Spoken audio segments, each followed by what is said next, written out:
10 বছর ধরে বেহাল সীমান্ত সড়ক প্রতিবাদে রাস্তায় ধানের চারা পুতল সিপিএম। উত্তর 24 পরগনার বসিরহাট মহকুমার স্বরূপনগর ব্লকের কৈজুরি ও বালতি নিত্যানন্দ কাটি গ্রাম পঞ্চায়েত এলাকার প্রায় 50টি গ্রামের মানুষের একমাত্র ভরসা সীমান্ত সড়ক দীর্ঘ 10 বছর ধরে বেহাল অবস্থায় পড়ে রয়েছে।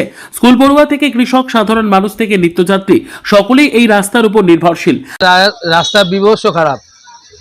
গাড়িটা নবাবকাটি থেকে বারাসাত চলতো, DN-35 bus route. Bharat Bangladesh সীমান্ত সংলগ্ন হওয়ায় এই রাস্তা বিএসএফ ও পরিবহনের জন্যও অত্যন্ত গুরুত্বপূর্ণ।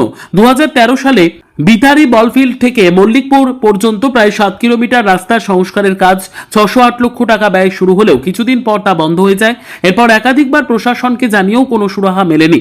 এই পরিস্থিতিতে প্রতিবাদে সরব হয়ে স্বরূপনগরের সিপিএম নেতৃত্ব হামাল উদ্দিন আহমেদ, শফিকুল মণ্ডল, রকিব শাহাজি, দীনেশ চন্দ্র মণ্ডল সহ কর্মী সমর্থকরা বেহাল রাস্তার উপর ধানের চারা পুঁতে বিক্ষোভ দেখান। তাদের দাবি অবিলম্বে রাস্তার সংস্কার করতে হবে, না হলে সাধারণ মানুষের দুর্ভোগ আরো বাড়বে।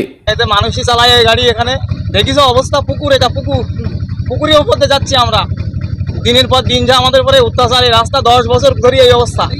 10 বছর ধরে এই রাস্তা পুকুর ছাড়াই হচ্ছে না, জীবনেও হয় না। এ পঞ্চায়েত জায়গায় এ পঞ্চায়েত, ও পঞ্চায়েত জায়গায় এ পঞ্চায়েত। কত বছর ধরে এই সমস্যা? দীর্ঘ 10 বছর ধরে এই সমস্যা। আচ্ছা, কত মানুষ এরকম সমস্যার ভিতরে আছে? এই দুটো পঞ্চায়েতের লোকই। কি নাম আপনার? আমার নাম হাবিবুল্লাহ মন্ডল। 23 সালের থেকে হাত দিয়ে এই 23 আজকে কত 23, 24, 25, 26 4টে বছর এইভাবে ফেলা রাখছে। 4টে বছর। তা আমি একদিন বলেছিলাম যে লাল ওই হলুদ যে গাড়ি তারা করছে, ঘোরার পরে আমি বলছি এই রাস্তা কবে হবে, কবে চলবো। হ্যাঁ, আমাদের বাড়ি মল্লিকপুর। এবার কোনো একটা লোক ইঞ্জিনিয়ার ফিনিয়ার আমার কথার একটা উত্তর দিল না। কত বছর ধরে এই সমস্যা চলছে? এইটা ইদানিং তো এই যে 4 বছর। আচ্ছা, মানে কোর্ট যে আউট, মানে সেই যে এইটা তোমার ঠিকাদার আউট। কত হাজার মানুষ এই সমস্যার ভিতরে আছে? কত আমাদের একটা অঞ্চল বালতি নিত্যান্তকাটি অঞ্চলতে এই একটা পুরো, তারপরে আপনার ধরেন এই খানিকটা এইদিকে যে তারালি লোক এইদিকে, হ্যাঁ, ডুবিলের লোকও আসে। সেই সব লোক বের দিয়ে এই আমাদের আজ 4টে বছর এই ভুগছি। সে তো বটেই। আপনার হচ্ছে একটা বাস চলতো, সেটা সমস্যা কি হয়েছে? সমস্যা হচ্ছে রাস্তার কারণে চলছে না। হ্যাঁ, তারপর আমার নাম সুভাষ মল্লিকপুর বাড়ি আমার। আপনারা মনে করছেন কয়েকদিন বাস বন্ধ, কয়েকদিন বাস বন্ধ বলে হয়তো সবার নজরে এসেছে, কিন্তু বাসটা তো কয়েকদিন বন্ধটা ঠিক, কিন্তু বেশ কয়েক বছর ধরে বাস চালাবার জন্য এই রাস্তাটা উপযুক্ত নেই।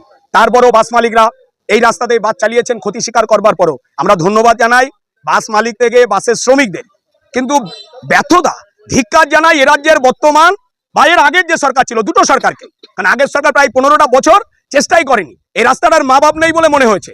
কারা ঠিক করে? পাথর পড়েছে, কিছু ঘষে টসে চলে গেল, কিন্তু রাস্তাটা হলো না। মানুষ আজকে বাস বন্ধ মানে বিকল্প কোনো কিচ্ছু নেই, হেঁটে আসতে হচ্ছে। 5-7 কিলোমিটার রাস্তা 10টা-12টা গ্রামের মানুষ হেঁটে এসে এখান থেকে বাস ধরে যাচ্ছে।